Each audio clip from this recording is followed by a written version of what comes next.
let me know a little about what you did in the Navy and what you worked on and stuff like that, and that'll kind of get us started. Okay, great. Okay. During the Gulf War, I was in the Navy. I enlisted as a sonar technician ground, which means that I was on the surface of the water hunting for submarines from a ship. It could be a number of different ships. I was more trained on the equipment versus the vessel that I was on. I went to boot camp in San Diego there, and then I went to A school for when you learn about sonar acoustics. I did that schooling for 4 months. And then before I was released, I was activated. I had enlisted as a reservist for college, and I was activated. So I spent almost a year on active duty, stationed in California, though. I never actually was deployed anywhere. And during that time, we learned about how to use the sonar dome and all the equipment associated with sonar, which is pretty diverse. It's not just the front of the ship or the microphones towards the rear, but there's also a lot of different equipment. Some's deployed from the air, some's deployed from the ship. There's sonar buoys. There's a lot of different methods of tracking and determining sound underwater. Okay. Interesting. Yeah, it sounds well, other than the sound and anything like that. I mean, I know it works on a very similar principle to radar, and that of course is what I did in the Air Force. So, but obviously we could not pick up sounds with the radar, so a little bit different. So in your occupation with the Navy, was that something that required you to have a security clearance?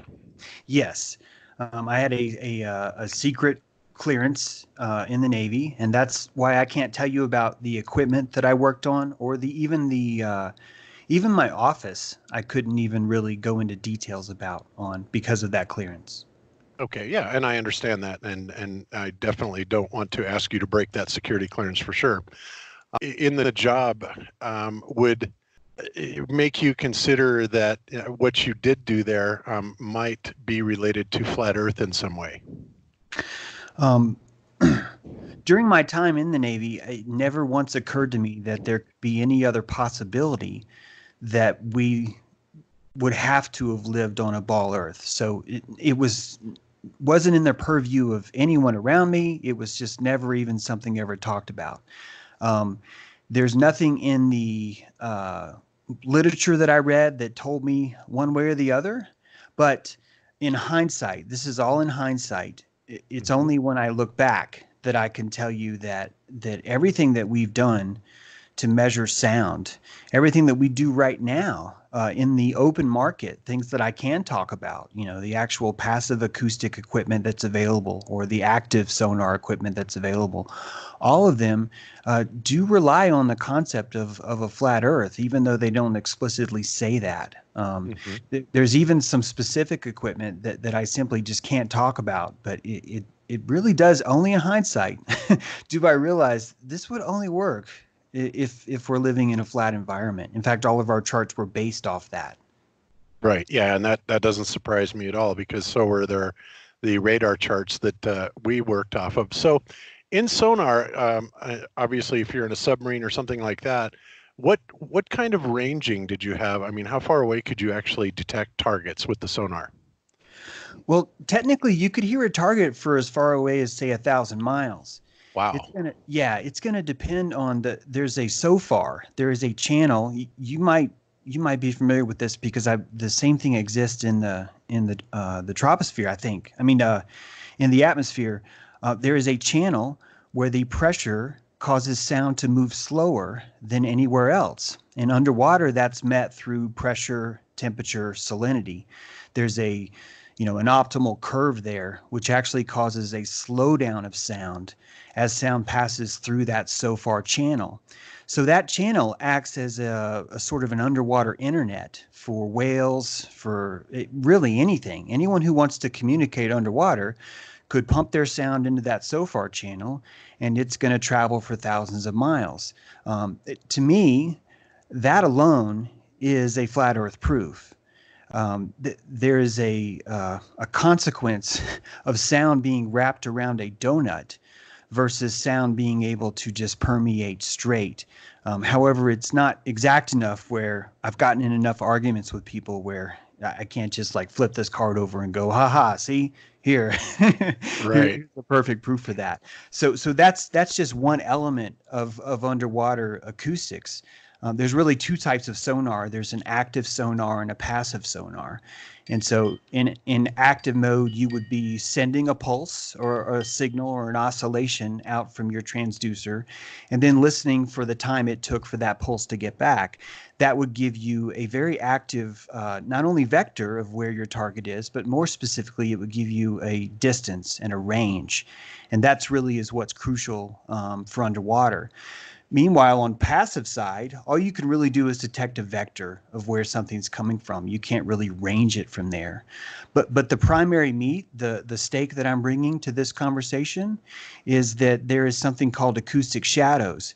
And these acoustic shadows, I'm sure there's a same thing in the radar. There are radar shadows where if you're hitting a direct target, anything behind that target is going to be blind. And it's just simply, it would be the easiest thing in the world for submarines to hide over the curve. I don't see how they would ever be able to be found simply because they could stay low enough on the bottom where there's always a hump of earth between them and the person trying to hunt them. So essentially anything over, say, 10 to 15 miles, which would give you, 60 to 100 foot plus of curvature, theoretically, they would be in that blind spot for the sonar. Exactly. And what I'm quoting here, this is all standard. You can Google this and look it up. This is just, how any kind of underwater submarine you would buy off the market, their sonar equipment, or if you were to build your own. This is just how transducers work. Yeah, there's going to be shadows, and you're going to be blind behind those shadows, and a hill or a hump at the bottom would be that giant shadow. Okay, wow.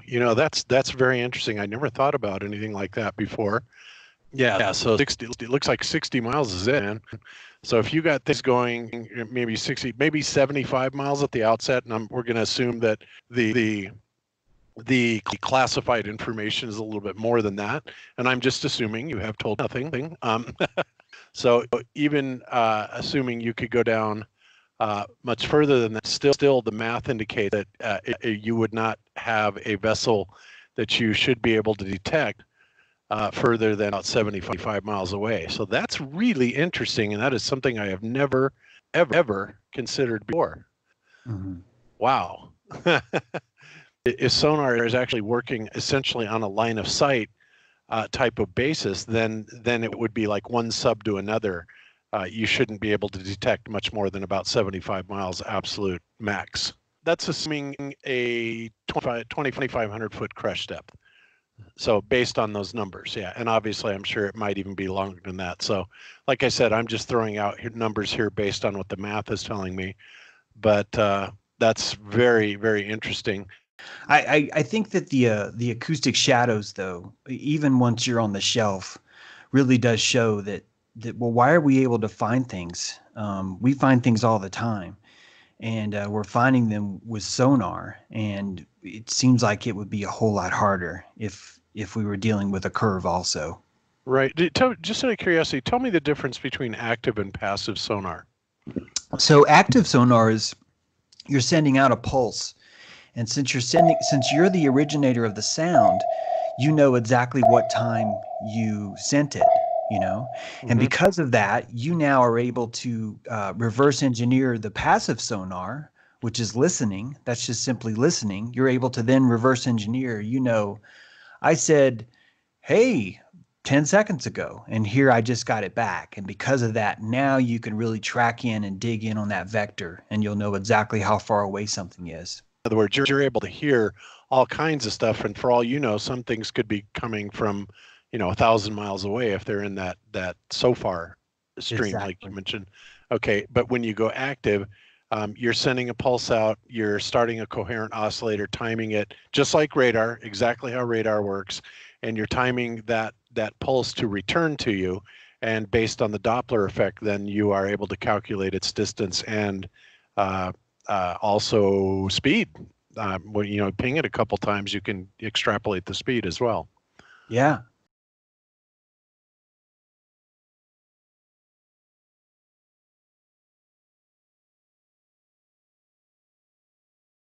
It really does, only in hindsight do I realize this would only work if we're living in a flat environment. In fact, all of our charts were based off that. Hopefully, you have already watched the Globebusters Pro interview between Bob and James. In that interview, James, a former Navy sonar technician, said that modern sonar could monitor objects over 1,000 miles away, and that there was no ability for a submarine to hide behind a supposed curvature acoustic shadow. Since then, 3 other technicians have confirmed the same, that everything related to sonar is flat, and there is no acoustic Earth curvature shadow. Even Wikipedia recognizes that sonar can travel over 1,000 miles. Acoustic shadows are a real thing, but apparently the curvature refuses to make one. But God's creations are many times more amazing than technology. According to this article from the Daily Mail, a whale's song can be heard by another whale 4,000 miles away. A humpback whale singing in the Caribbean, for example, can be heard by a fellow whale off the west coast of Ireland more than 4,000 miles away. 80-foot-long fin whales, second only in size to the blue whale, can make low-frequency moaning sounds beyond the range of human hearing that also travel thousands of miles.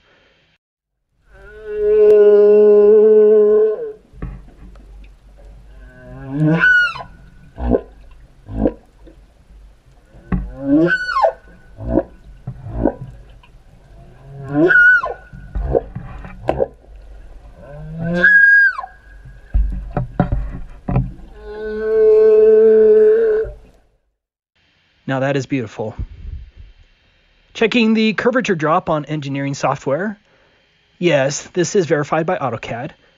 The curvature drop at 4,000 miles is 1,669 miles.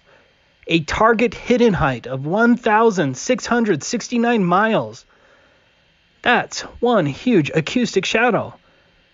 The accuracy of the alleged target hidden height is confirmed by this Earth curvature calculator as well. So don't come onto my channel and lie claiming that we flat earthers got the math wrong. We didn't. But let's check to see how tall that supposed Earth bulge would be between those 2 wells 4,000 miles apart. According to this Earth bulge height calculator, there should be a Earth bulge height between those 2 points that's 495 miles tall. That's miles. Where is the acoustic shadow from this unbelievably tall mountain? It doesn't exist. It seems that whales don't care about an imaginary curvature.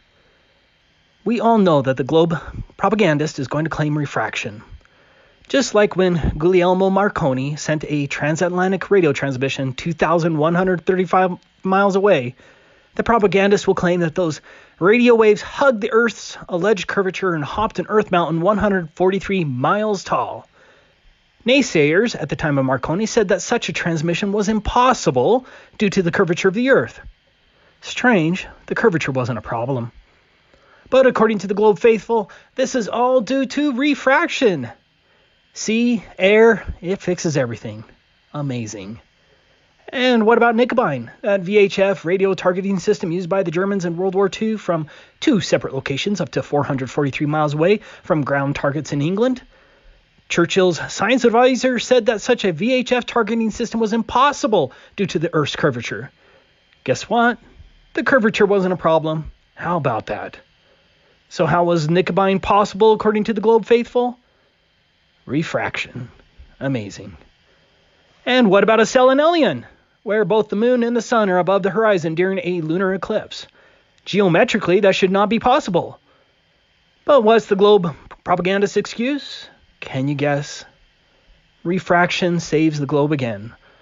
Refraction of sunsets and sunrises is also the explanation as to why a lunar eclipse has a reddish hue, if you can imagine that. Yeah, the sunsets on Earth jump onto the moon.